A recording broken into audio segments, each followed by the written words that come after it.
नमस्कार साथियों, हमारे YouTube channel only exam with PK में आप सभी लोग का एक बार फिर स्वागत है। आज की इस वीडियो में हम लोग सामान्य हिंदी को देखेंगे, जिसमें वीडियो री एग्जाम के लिए प्रीवियस ईयर के पेपरों को देखेंगे, जिसमें 2016 और 2015 के पेपर होंगे। तो चलिए हम लोग वीडियो को स्टार्ट करते हैं और हर एक क्वेश्चन को देखते हैं। तो आप लोग इस वीडियो को जरूर शेयर करें, लाइक और सब्सक्राइब कर लें, ताकि इस तरह की वीडियो आप लोग को उपलब्ध होता रहे। तो इसमें पहला क्वेश्चन दे रहा है, सूरदास के गुरु कौन थे? सूरदास के गुरु कौन थे? चार ऑप्शन दिया हुआ है। तो सूरदास के गुरु वल्लभाचार्य थे। सूरदास के गुरु कौन थे? वल्लभाचार्य थे। छंद पढ़ते समय आने वाले विराम को क्या कहते हैं? देखिए क्वेश्चन दिया है, छंद पढ़ते समय आने वाले विराम को क्या कहते हैं? ऑप्शन है गति, यति, तुक, गढ़। तो छंद पढ़ते समय आने वाले विराम को यति कहते हैं। याद रखिए, क्या कहते हैं? यति कहते हैं। नेक्स्ट क्वेश्चन है कि जहाँ वाक्य की गति अंतिम रूप ले ले, विचार के तार टूट जाएं, वहाँ किस चिन्ह का प्रयोग किया जाता है? तो वहाँ पर पूर्ण विराम का प्रयोग किया जाता है।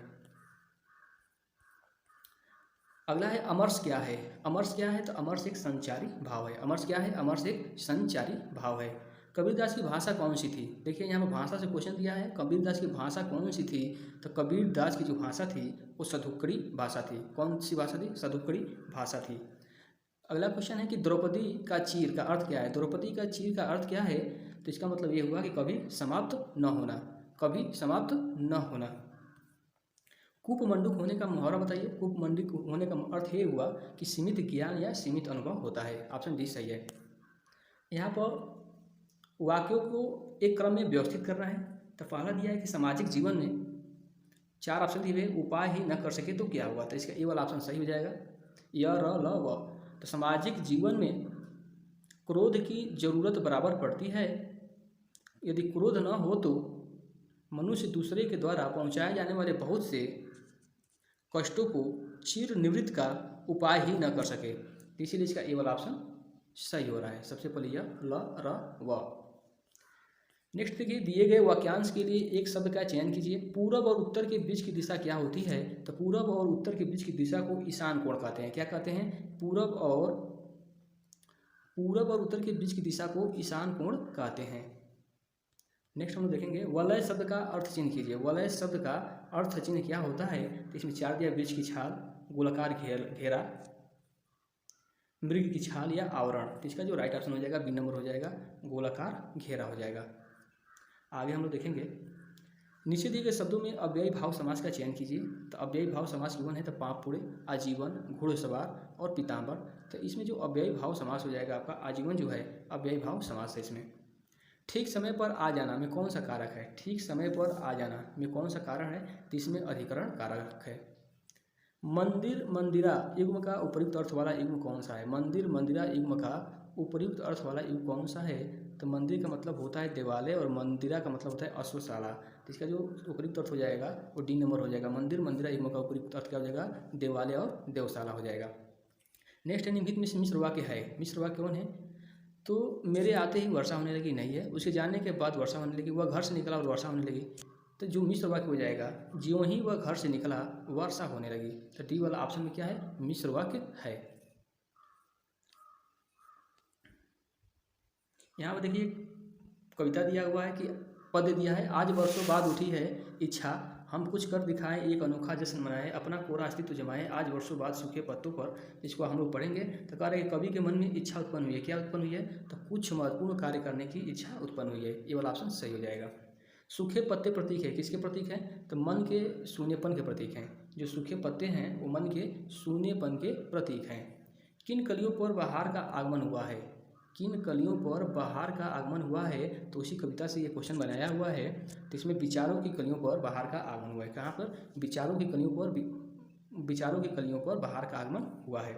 गहनता की फसल से कवि का क्या आशय है? गहनता की फसल, विचारों में परिपक्वता, अपना अस्तित्व, लहलाती फसलें या विचारों की गंभीरता। तो इसका जो राइट ऑप्शन हो जाएगा, गहनता की फसल का मतलब है विचारों की परिपक्वता से संबंधित है।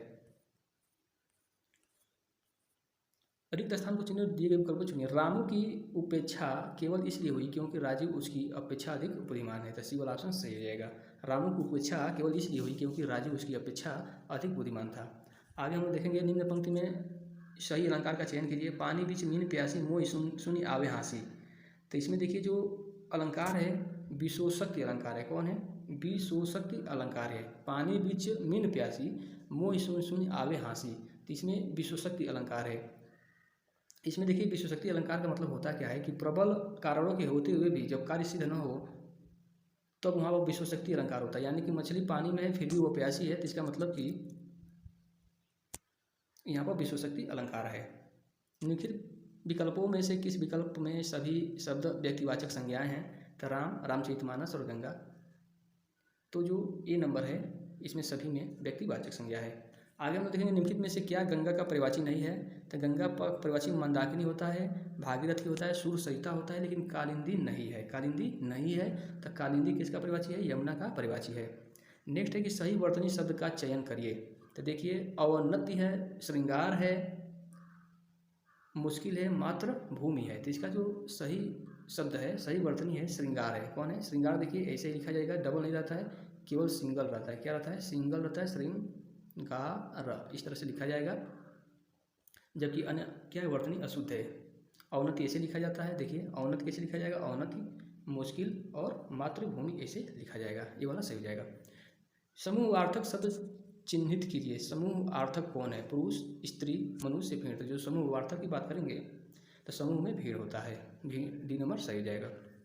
आंशिक शब्द का प्रत्यय क्या होगा? आंशिक, तो एक प्रत्यय में लगा हुआ है, तो सी नंबर सही हो जाएगा। नेक्स्ट क्वेश्चन दिया हुआ है कि नीचे दी गई त्रुटिपूर्ण कौन है, उसी को चिन्हना है। पुलिस द्वारा चोरी का माल बरामद हो गया।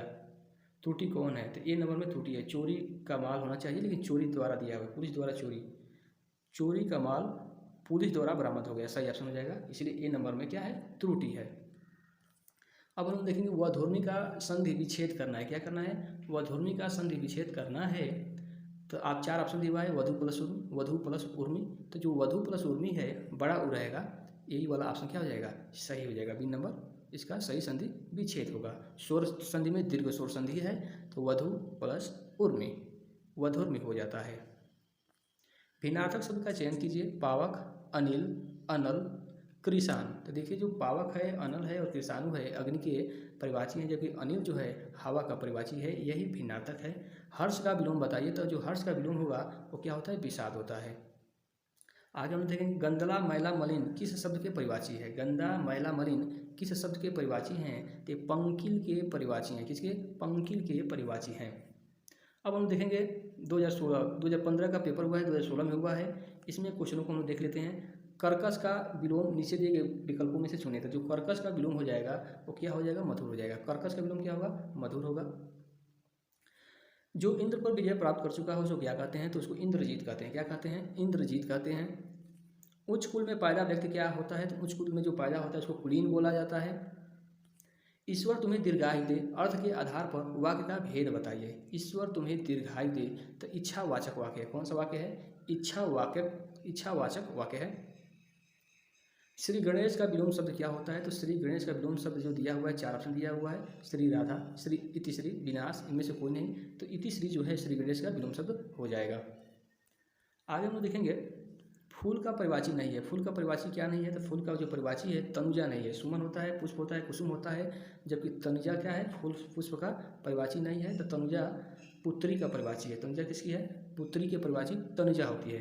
किस रस को रसराज कहा जाता है? ध्यान रखिए, किस रस को रसराज कहा जाता है? तो श्रृंगार रस को रसराज कहा जाता है। मान रे मन कागज का पुतला, लागे बूंद बिनस जाए छिन में, गर्व करे क्या इतना। इस पंक्ति में कौन सा रस है? तो इस पंक्ति में शांत रस है। क्या है? शांत रस है। आगे हम लोग देखेंगे जिस छंद में 4 चरण और प्रत्येक चरण में 16 मात्राएं होती है तो वह क्या कहलाता है? दोहा, सोठा, रोला, चौपाई। तो 4 चरण होती है तो इसमें चौपाई इसको कहा जाता है। चौपाई सममात्रिक छंद है। इसके प्रत्येक चरण में 16 मात्राएं होती है। प्रत्येक चरण के अंत में यति होता है। आगे हम देखेंगे कल्प वृक्ष का परिवाची है। तो कल्प वृक्ष का जो परिवाची क्या है? परिजात भी होता है, कल्पतरु होता है, देववृक्ष होता है। और इसका जो राइट ऑप्शन हो जाएगा ये सभी हो जाएगा। डी नंबर सही हो जाएगा। हिंदी की आदि जननी क्या है? तो हिंदी की जो आदि जननी है वो संस्कृत ही है। क्या है? हिंदी की आदि जननी को संस्कृत कहा जाता है। आगे हम देखेंगे हिंदी दिवस कब मनाया जाता है? तो हिंदी दिवस 14 सितंबर को मनाया जाता है। बी नंबर ऑप्शन सही हो जाएगा। आगे हम लोग देखेंगे दिन रात अध्ययन करके भी वह प्रथम स्थान न प्राप्त कर सका। नीचे दिए गए विकल्पों में से इस विकल्प का रेखांकित शब्दों में वर्तनी सिद्ध कीजिए। तो अध्ययन हो जाएगा। क्या हो जाएगा? अध्ययन हो जाएगा। बी नंबर ऑप्शन सही है। अविकारी शब्द क्या होता है? तो अविकारी शब्द 4 होते हैं। तो इसमें जो अभिकारी हो जाएगा आपका हो जाएगा सी नंबर अव्यय। अव्यय को अभिकारी बोला जाता है। विकारी अभिकारी होते हैं, तो विकारी में संज्ञा सर्वनाम विशेषण और क्रिया होता है, जबकि अविकारी में क्रिया विशेषण संबोधन संबंध बोधक अव्यय इन सबको 4 जो बचते हैं इनको अविकारी शब्द कहा जाता है। हिंदी वर्णमाला में व्यंजनों की संख्या कितनी है? तो हिंदी जो वर्णमाला है इसमें व्यंजनों की संख्या 33 है। मुख्य रूप से हिंदी वर्णमाला में व्यंजनों की संख्या कितनी है?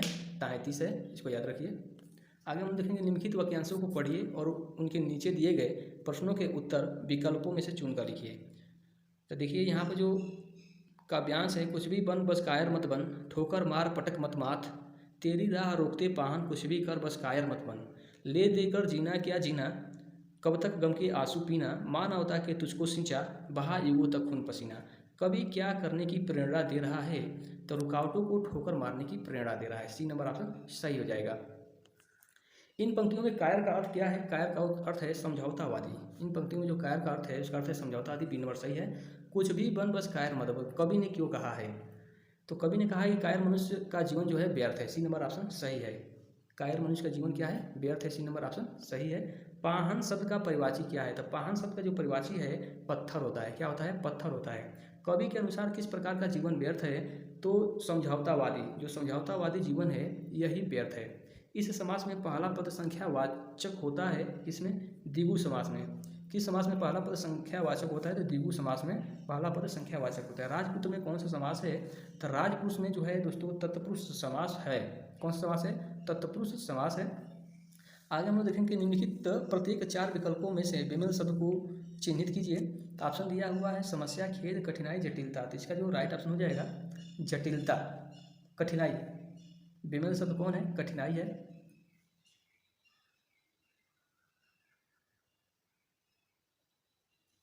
देखिए समस्या है, कठिनाई है, जटिलता है, लेकिन इसमें जो विकल्प दिया है एक गलत दिया हुआ है। तो इसका जो राइट ऑप्शन हो जाएगा बी नंबर हो जाएगा। खेद जो है सबसे अलग है, क्योंकि समस्या, कठिनाई और जटिलता ये सभी एक जैसे हैं, लेकिन खेद जो है ये बिल्कुल अलग है, इसीलिए बी नंबर ऑप्शन सही हो जाएगा। आगे हम लोग देखेंगे घर, प्रियजन, परिवार और बच्चे। तो इसमें जो सबसे अलग है वो कौन है? घर अलग है। जिस समास का पूर्व पद पहला पद प्रधान हो उसे कौन सा समास कहते हैं? तो उसको हम लोग बोलते हैं अव्ययी भाव समास बोलते हैं। क्या कहते हैं? अव्ययी भाव समास कहते हैं। जिस समासिक शब्द का प्रथम पद प्रधान हो और अव्यय हो उसे अव्ययी भाव समास कहते हैं। प्रायः इन शब्दों का प्रयोग क्रिया विशेषण की भांति होता है, जैसे यथाक्रम, प्रत्येक, प्रतिदिन आदि। ये सभी क्या है? अव्ययी भाव समास होते हैं।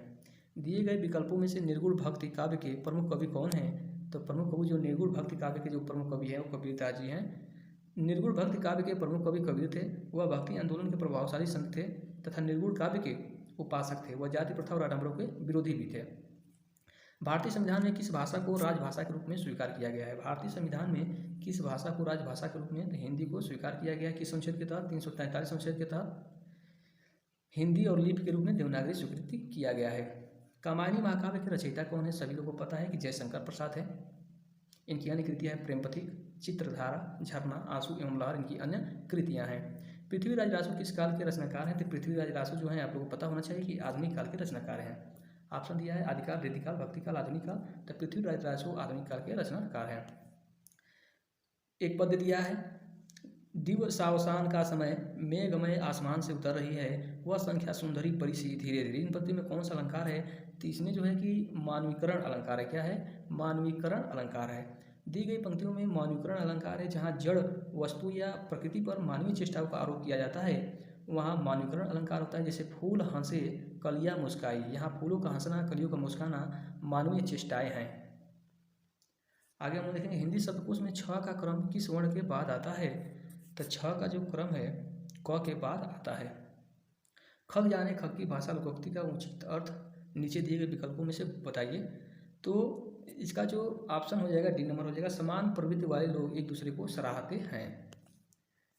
अब दिया नीचे दिए गए वाक्य के पहले और अंतिम भाग को क्रम से एक अक्षर संग इसको क्रम से सजाना है। देखिए क्या कर रहा है कि जिस प्रकार, अब इसमें 4 य और ल व दिया हुआ है। जिस प्रकार अग्नि का धर्म दाहना है उसी प्रकार मनुष्य का धैर्य उसके स्वभाव का पर्याय होना चाहिए। तो ऑप्शन हो जाएगा व य ल र, व य ल र हो जाएगा। अक्ल का दुश्मन मुहावरे का अर्थ क्या है? तो महामूर्ख है। अक्ल का दुश्मन मुहावरे का अर्थ है महामूर्ख है। वाक्य को अशुद्ध भाग त्रुटिपूर्ण भाग का चयन कीजिए, यदि कोई त्रुटि न हो तो भाग डी को चिन्हित कीजिए। धनवान को व्यर्थ बेकार में सहायता देकर कोई लाभ न होना, कोई त्रुटि नहीं है, क्या है? बी नंबर ऑप्शन सही हो जाएगा। किसमें त्रुटि है? बी वाले में। क्या है? धनवान को व्यर्थ में सहायता देकर कोई लाभ न होगा।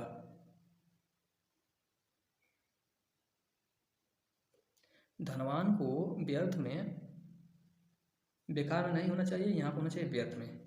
ऑप्शन बी नंबर में त्रुटि है। क्या है? व्यर्थ में होना चाहिए। धनवान को व्यर्थ में, व्यर्थ और बेकार दोनों एक साथ नहीं रहेगा, यहाँ से बेकार हटा देंगे। व्यर्थ में सहायता देकर कोई लाभ न होगा। आगे हम देखेंगे दिए गए शब्दों में शुद्ध वर्तनी वाला शब्द कौन है? सच्चिदानंद है। क्या है? सच्चिदानंद है। क्या है? सच्चिदानंद है। उपसर्ग का प्रयोग होता है शब्दों के आदि में। मिठास शब्द में किस प्रत्यय का? तो आस। D number, C number option सही है। आगे हम लोग देखेंगे सत्याग्रह का संधि विच्छेद कीजिए, तो इसका ऑप्शन हो जाएगा सत्य प्लस आग्रह। डी नंबर ऑप्शन सही हो जाएगा। सत्य प्लस आग्रह सत्याग्रह होता है। दो वर्णों के मेल से होने वाले विकार या परिवर्तन को क्या कहते हैं? संधि कहते हैं। दो वर्णों के मेल से होने वाले विकार या परिवर्तन को संधि कहते हैं। तो इस तरह से हम लोगों ने 2016 और 2015 के पेपर को देख लिया, जो वीडियो एग्जाम में पूछा गया था। आगे हम लोग हिंदी के प्रत्येक टॉपिक को इस बुक से सभी टॉपिक को पढ़ेंगे। तो जो लोग हमारे यूट्यूब चैनल से अभी तक नहीं जुड़े हैं वो इस चैनल को जरूर सब्सक्राइब करें, ताकि अगला वीडियो आप तक जरूर पहुँचे। चलिए फिर अगले वीडियो में हम लोग नेक्स्ट टॉपिक को देखेंगे और पूरा कंप्लीट हिंदी पढ़ेंगे। तो फिर नेक्स्ट वीडियो में मिलते हैं, तब तक के लिए धन्यवाद। जय हिंद।